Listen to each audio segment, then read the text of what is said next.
न आटा न दाल, पाकिस्तान हो गया कंगाल। आतंकवाद को पनाह देने वाला मुल्क अब पाई पाई को मोहताज हो चुका है।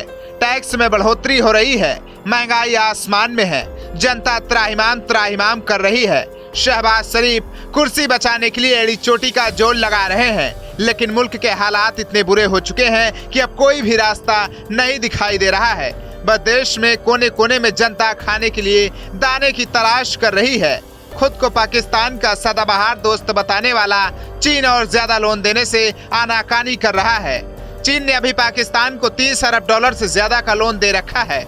इसमें से ज्यादातर सीपीआई के लिए है, जो चीन खुद अपने फायदे के लिए बना रहा है। चीन की आनाकानी पर अंतर्राष्ट्रीय मुद्रा कोष और अमेरिका ने सख्त रुख अपना लिया था। अमेरिका ने कहा था कि चीन पाकिस्तान को दिए गए अपने कर्ज को रिस्ट्रक्चर करे। वहीं आईएमएफ ने लोन देने से पहले चीन से गारंटी मांग ली थी। अब पाकिस्तानी मीडिया की तरफ से दावा किया गया है कि चीन पाकिस्तान को 70 करोड़ डॉलर देने के लिए तैयार हो गया है। लोगों के जहन में सवाल उठ रहा है कि पाकिस्तान दिवालिया घोषित हो जाएगा तो क्या होगा? कोई देश दिवालिया कैसे घोषित होता है? दिवालिया घोषित होने के क्या नियम हैं? जब किसी देश का विदेशी मुद्रा भंडार कम होने लगता है तो चिंता बढ़ जाती है, और जब विदेशी मुद्रा भंडार इतना कम हो जाता है कि भुगतान संकट का सामना करना पड़े तो देश को दिवालिया घोषित माना जाता है। किसी देश को दिवालिया घोषित करना किसी कंपनी के दिवालिया घोषित करने की तरह नहीं है। किसी भी देश को दिवालिया घोषित करने की प्रक्रिया एकदम अलग है।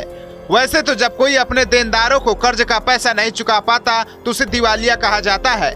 किसी देश को भी ऐसा होने पर दिवालिया घोषित किया जाता है, लेकिन इस प्रक्रिया किसी भी कंपनी और व्यक्ति के दिवालिया होने से काफी अलग है।